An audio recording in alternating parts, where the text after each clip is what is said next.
And we are live. How is it going? So this is our first ever video and podcast with Teach All Tech. And we've got a couple topics we're going to talk about today. So because it is the first podcast, going to do a little bit of an intro on myself and the company. We're going to talk about why a personal brand matters, why you want to have one, and why it's okay to be selfish sometimes. As well as I just took a trip to Disney World with my girlfriend, and I learned quite a bit about how to run a world-class business, and I want to share that as well. So let's get right into it. So my name is Nick Roth, and this company is called Teach All Tech, and I started this company because I used to work for AT&T and T-Mobile, and I had a lot of people come in asking questions about how to use their phone. And I had actually a lot of family members as well, typically my grandparents, aunts, uncles, who they just needed help trying to do stuff that, to me, it was pretty easy, but I didn't understand that if you didn't grow up with this kind of technology, there was a pretty steep learning curve, and it could be difficult to learn this kind of stuff, especially getting something like a new phone. If you guys remember flip phones, going from a flip phone to a smartphone, that could be a pretty tough transition for a lot of people. So that was one of the reasons that I wanted to start this, so that I could help people out with that. And as well as I wanted something that was flexible with my schedule while I was in college. And this was really the best way for me to get to do that, was starting a business. So I started December 2015, and I'm a little bit over 2 years in now. I've been growing it, so I was doing it part-time during school, of course, because I was taking classes full-time. And after graduation, this most recent December, now I'm doing it full-time. I've been creating partnerships, going out getting new clients, going to senior citizen homes, going to senior centers, libraries, basically anywhere I feel like my target demographic is going to be, and just offering them value any way that I can. So it's been pretty fun, I gotta say. And so transitioning a little bit into the personal brand, and why I have a YouTube channel, why I have a Facebook page, and why I'm now starting a podcast for Teach All Tech. So first, let's talk kind of about the perception of a personal brand, because this is something I didn't realize most people, I guess, think the way they think about it. I was recently working with a friend, so when I'm down, I don't have a lot of sessions in a week.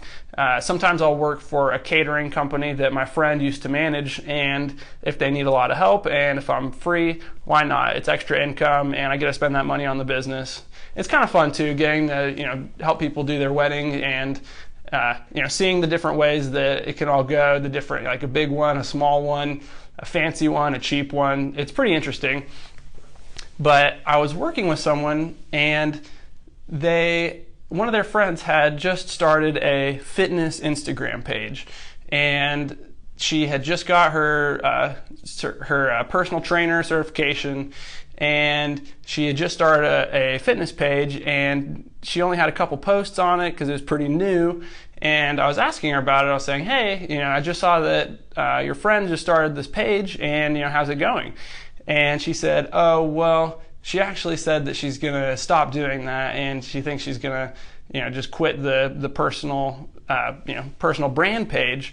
And I was like, why? Like, she just started it. What do you mean she's going to quit? And she says, well, she said that she kind of felt douchey to have her own fitness page in addition to a personal page. And she said something about like not getting famous very quickly, which I feel like that was kind of the joke excuse. But the main thing was that she felt kind of douchey making a fitness page. And I thought it was kind of interesting, because I have never felt douchey for doing these YouTube videos and now starting a podcast, and for making Facebook page posts about Teach All Tech. So I was kind of, I wanted to delve into that a little bit more, and I think one of the reasons that people might associate that with the personal brand is because they might think that it's a little bit selfish to want to do this, to create a page for a business where your ultimate goal might be selling someone something or making money from it. But if you think about it, the people whose goal is just to make money never actually succeed.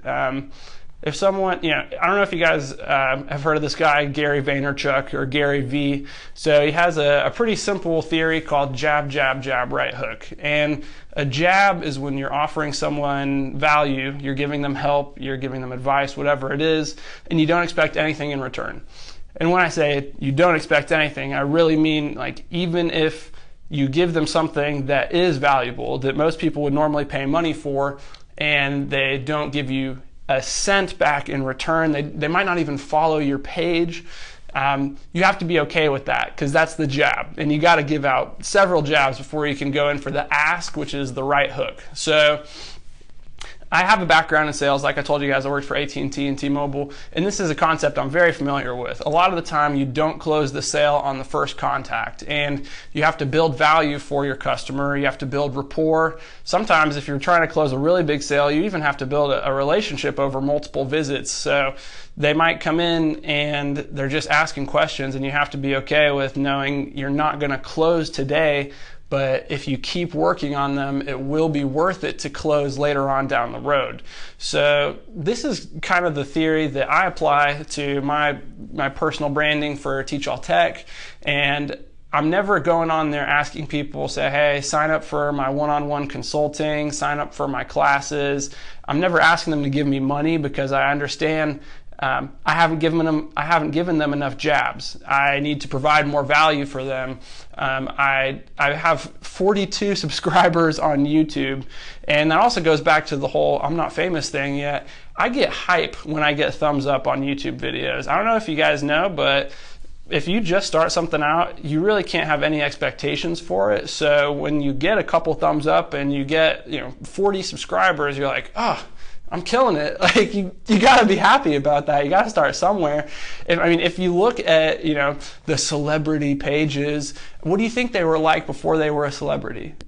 They weren't getting thousands of likes. They didn't have 1 million followers. It's kind of a joke that people think that's going to happen to them overnight. It never happens overnight. There's no such thing as like an overnight celebrity. They had to work to get there. Even if someone went viral with something, do you not think that they tried 200 viral attempts at videos before and then finally something clicked?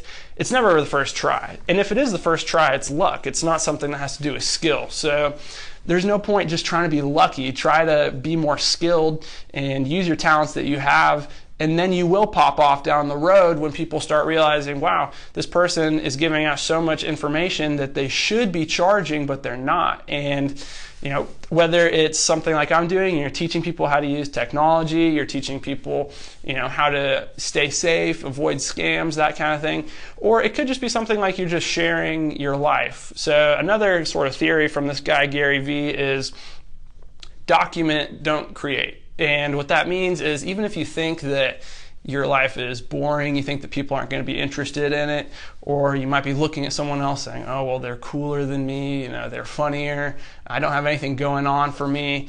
I think that if you actually put your content out there, you would realize that's not the case. So let's take, for example, that fitness page, right? So it doesn't take a genius to realize there are thousands of fitness pages on Instagram and Snapchat. And there are a couple who really stand out, those people who get to like millions of followers and whatnot. But there's also a lot of people who are steady grinding and they've got maybe 20,000 followers, or maybe they've got 5,000 followers. The number really doesn't matter. But what I'm saying is you don't have to look at the millions and think, oh, I'm never going to get there. I don't have what they have. If you try to think like that, that's just a loser mentality and you're never going to get anywhere. So there's honestly no point in trying to compare yourself to one of those people. But sort of going back to this whole stigma associated with if it's douchey, if it's selfish, you might feel kind of awkward. Let me ask you this. When one of your friends goes and buys a new BMW and they post about 20 pictures of it on Facebook and Instagram, flexing as hard as they can to make sure everyone knows they just got this BMW, is that not douchey? Is that not trying to be selfish and say, I want everyone to know that I have this, even though we all know they financed that and they're going to be making payments on it for the next 30 years, but that's besides the point. The point is, it doesn't it doesn't matter if someone else thinks what you're doing is selfish. If you are helping people, if you are trying to grow a business that serves people, whether that is something like personal training, whether that's something like educating people, or whether you're selling a product, again, it really doesn't matter what it is. If your intent is to help people, then it doesn't matter what someone else thinks. Who cares what, Sally says, oh, well, like, I don't think you're a very good fitness person, like this person's so much better, or that's not the right form, or maybe someone's like, you're not teaching people the right stuff, like everybody already knows this, that kind of thing. Who cares, right? I mean, it's not like those people are going to be doing anything for you. If all they're doing is supplying hate, then what's the point of listening to them in the first place? Now, I understand sometimes those people can actually be family and friends, and it's kind of funny. I've actually had a couple of my friends, they like to make this joke that I'm scamming old people because I charge them to help them with stuff. And I just think in my head, I just kind of laugh at that because I actually help old people who have been scammed. They got a call from Microsoft, or they got a call from Apple, which is never going to happen, by the way. If one of those companies calls you, it is fake, it's a scam, it's fraud, avoid that. But I've helped these people who actually have been scammed, and they got scammed out of hundreds of dollars, and I'm coming in and fixing the problem. Or another way to look at it, so Geek Squad, my main competitor and arch nemesis, and they charge at least $100 just to come out to help you. And my price is $50 an hour. So if I'm a scam, what are they? If they're charging twice as much to just nickel and dime you, because they don't just do it by time, they do it by device and they do it by topic. So if you wanted to learn how to use Facebook on your smartphone, and then you wanted to learn how to use Facebook on the computer, because they are pretty different, they're going to charge you for both of those no matter how long it took for each of them. Whereas I come in and I'm just a flat hourly rate. So yeah, that was a little bit of a right hook for the people who were paying attention earlier, but at the same time, you can't take everyone else's opinion into consideration, and that's where I'm coming in saying it's okay to be selfish and do something for yourself, because if you think about it, as I grow my business, I'm helping more people, and as I grow, I can bring on employees. And as I scale, I can actually lower my cost. So I'll be able to help more people for cheaper. So it's, it might seem selfish in the beginning to want to grow my business and make more money, but what is my intent? My intent is to help people with that money that I'm making. It's not like I'm pulling it out, buying a BMW and then posting a picture on it, trying to flex on everybody. So, again, it just kind of comes down to intent. So I just had to go off on a little bit of a rant on that, so I hope you guys don't mind. But so let's talk about a little bit about Disney and what I learned about basically how to run a world-class business, how to run something that people from all corners of the globe are going to want to come see, and they're going to pay top dollar to come see as well. I totally understand Disney is not the cheapest place on earth. It's probably one of the most expensive, but let's talk about why they can get away with charging those prices and why people are so willing to come back year after year. So something kind of cool. Again, this was my first time. I'd never been to Disney World before. And a little bit of a disclaimer for this. So I went with my girlfriend, who has been multiple times. So I was kind of going with a pro. I wasn't going as a beginner, figuring everything out on my own. So I do just want to throw that in there for you guys so you kind of understand where I'm coming from. But as soon as we get to the Disney resort, Saratoga Springs, which is an awesome resort, by the way, totally recommend. It's themed like upstate New York, and it was just an awesome place all around. So, but as soon as we get there, there's a security gate. We give him, our names, and he says, he sees, okay, they're checking in today, and he says, "Welcome home." And I'm getting like goosebumps right now just thinking about it. I used to think that Nike, "Just Do It," was hands down the best mantra, motto, slogan, whatever you want to call it. I used to think "Just Do It" was the best. Like in the world, hands down, there is nothing better than "Just Do It." It's applicable to everyone. It's so simple. Like, just do it. Oh gosh, like that's genius. It's clever, okay? And they're selling shoes. just do it. Like, what does that have to do with shoes? You know, it just goes to their whole sort of lifestyle branding. So I was a really big fan of Just Do It until I heard Welcome Home. And it just takes you back. You just feel nostalgic. Like, we're at the security gate and I'm feeling nostalgic after driving, 7-8 hours to get there from North Georgia. I get there and he says, welcome home. And it was just like instantly clicked right away. Oh my gosh, this is going to be an awesome time. This is going to be a great experience. As soon as you get there, you feel that way. So I, just right off the bat, I was like, wow, this is going to be a really awesome place. And so one of the other things as well, so we go in to check in, and the employee who we were talking to was extremely knowledgeable. She was very happy, very kind to us. We told her that, this was my graduation present and that my girlfriend would be graduating in May. And she was like, oh, wow, okay. Pulls out 2 pins that you're supposed to wear the whole time that say what you're celebrating, and then you can write it on there.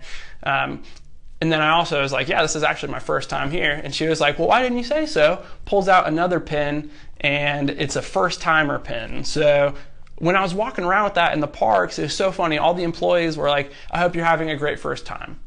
It's just, it's the little things that Disney does so well, because the big stuff, of course they're going to get the big stuff right. I mean, the rides are going to be fun. The experiences are going to be, they're going to be quick, but they're going to be really enjoyable, and they're going to be accurate to what you're thinking, whatever they're recreating the experience. It's going to be awesome, and it's because they get the little things right. So, one of the cool things is, so their theming, and the themes are like down to the buttons on the employees' uniforms that they're wearing. They are accurate from what they're trying to do. So, for example, for the Thunder Mountain, they had people who were wearing Western uniforms, and it was just so cool that everyone is so into the theme. Everyone is so into what they're doing at Disney,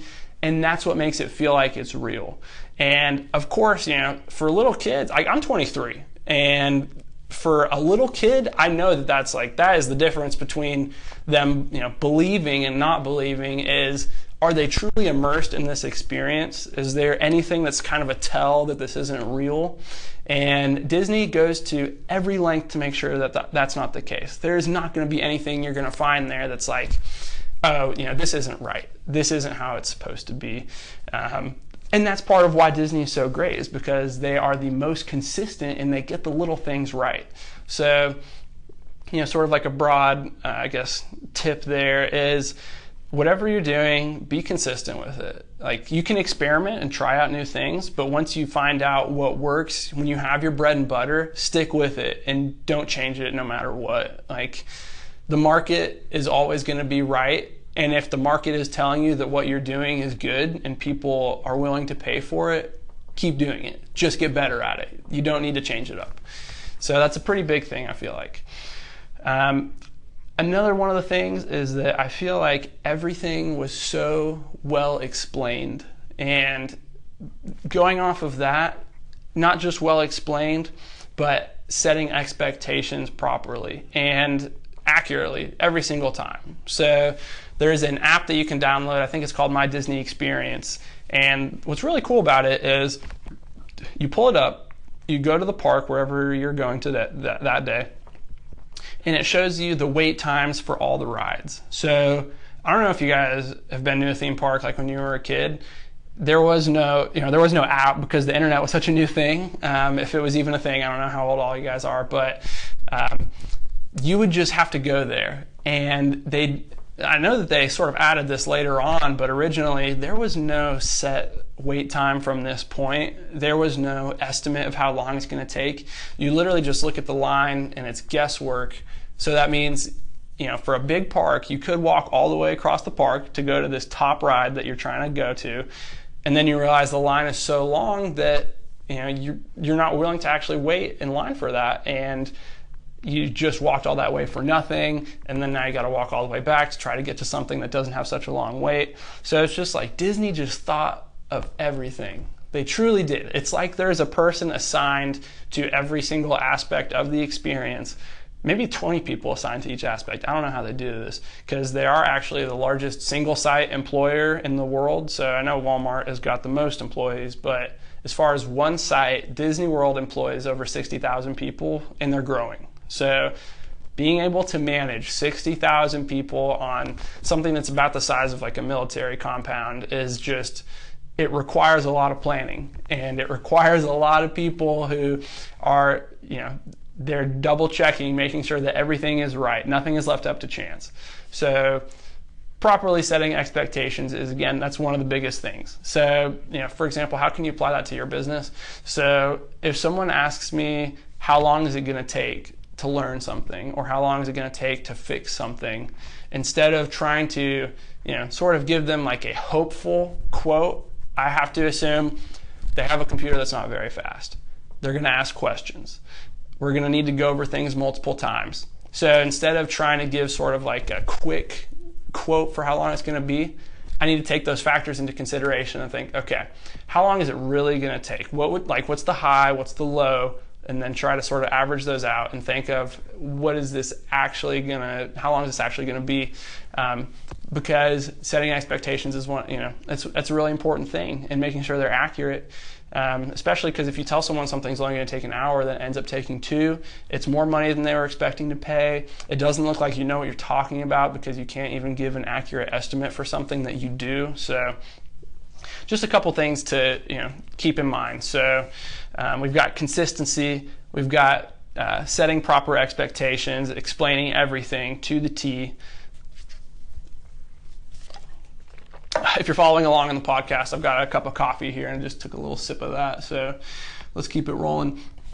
Okay, and then this was kind of funny. So after I got back, I was talking to my friend Turner about the Disney experience, and he's been as well. And he put it just so perfectly, I think, with this quote. He says, "There is no cognitive function required as soon as you go into Disney." And what that means is it's just so simple. Literally, a child could be left there by themselves. They would be able to navigate and do everything that they want to do, and they're going to know at the end of the day where to come back to. And it's so simple, a child could do it. And I know that that's not really the case anymore, because the world's changed a lot. But it was kind of funny, when we were there was a lady on the bus who was talking about how when her parents took her to Disney World as a child, they just left her. They were like, yeah, go have fun, do your thing. We'll come back for you later. And it just shows that it is so simple. There is nothing to learn. It just works. Like, I know if you have an iPhone, you understand what that means. It just works. There is nothing, there's no learning curve to Disney. It's just such a simple, easy experience. Literally anybody could do it. And that goes kind of to another one of the points I want to talk about, is that Disney, and I didn't really realize this as well, because like I said, this was the first time I've ever gone. Disney is literally fun. I know it's a subjective term, but it's fun for everybody. Like, it doesn't matter how old you are. You could be young, you could be old. There were grandmas and grandpas there that were fun, having fun, smiling, laughing, enjoying it. And they probably couldn't go on all the rides just because of their health.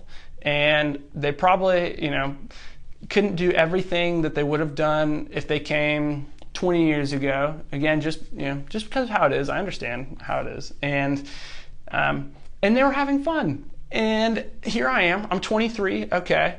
I really didn't know what to expect, but I was having so much fun. Like, the rides are awesome. The experiences, seriously, they take you back to your childhood. Like, if you're trying to get a little nostalgia, Disney World is the place to go. Okay. It's not like a one size fits all. It's just, it doesn't matter who you are. You're going to find something about it that you like, and you're going to enjoy the experience. So, all ages, all cultures, and then again, going back to the little things, okay? So at Epcot, there's all these different like, different countries for around the world. And for example, Germany, okay, they have people from Germany there. China, they have people from China. Like, Disney is thinking about the little things. And in France, if you go into like the bakery in there, all the people working there are from France. Like, you're getting the authentic experience. It doesn't matter if it's something Disney, like, a Toy Story ride where everything is recreated perfectly. France is not a Disney thing. France is just a country, but they get it right because they're thinking about the little things like that. And it was just so awesome. I mean, I can't say it enough. And then another one of the things about how it's kind of, culturally, globally accepted for everybody.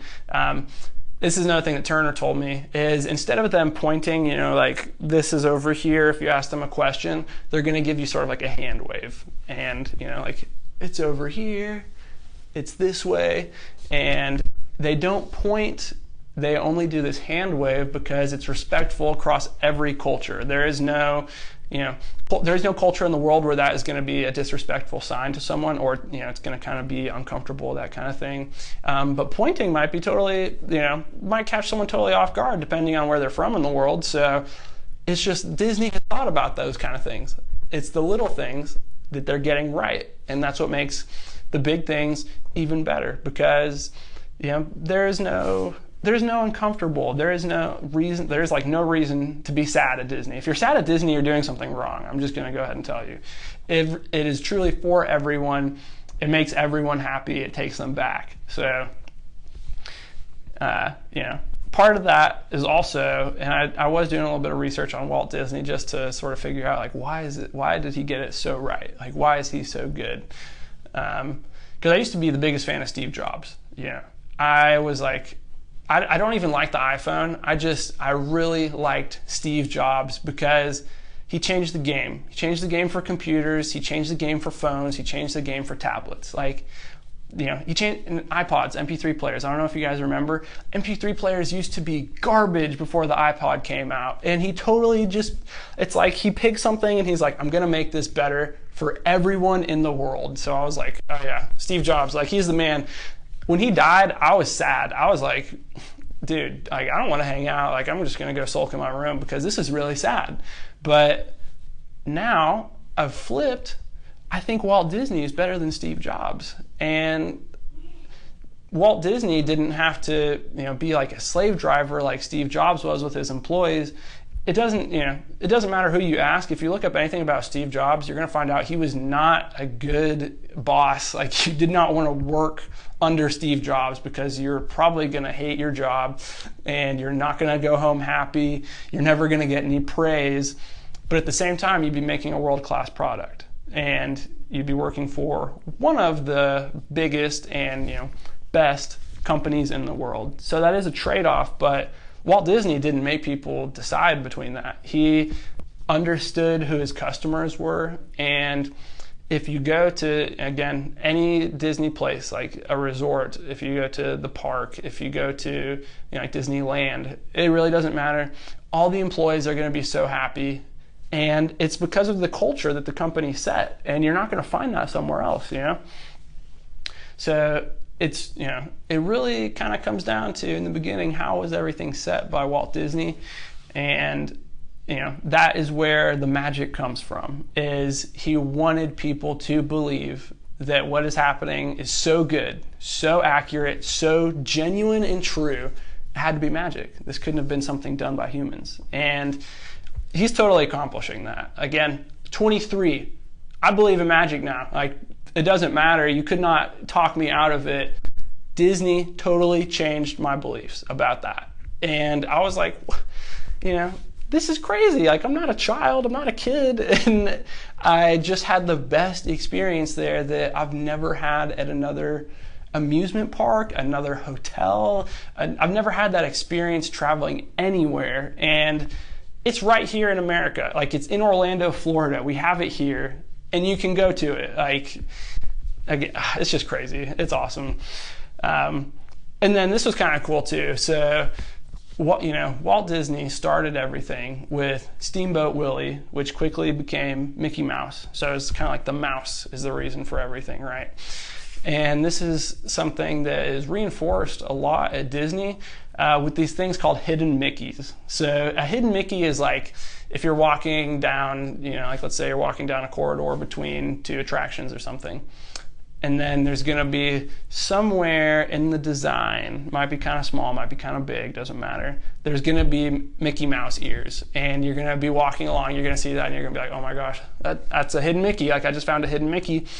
And it's little Easter eggs like that, little things, that you weren't necessarily expecting, to talk about the other side of that as well, that make you happy. And it's just so cool that that is something that someone thought of, was like, hey, let's put these little Mickey Mouses everywhere so people are walking around, maybe they're standing in line, and then they're going to see one of these and it's going to make them smile. It's going to make them happy. So it really just doesn't get any better than that.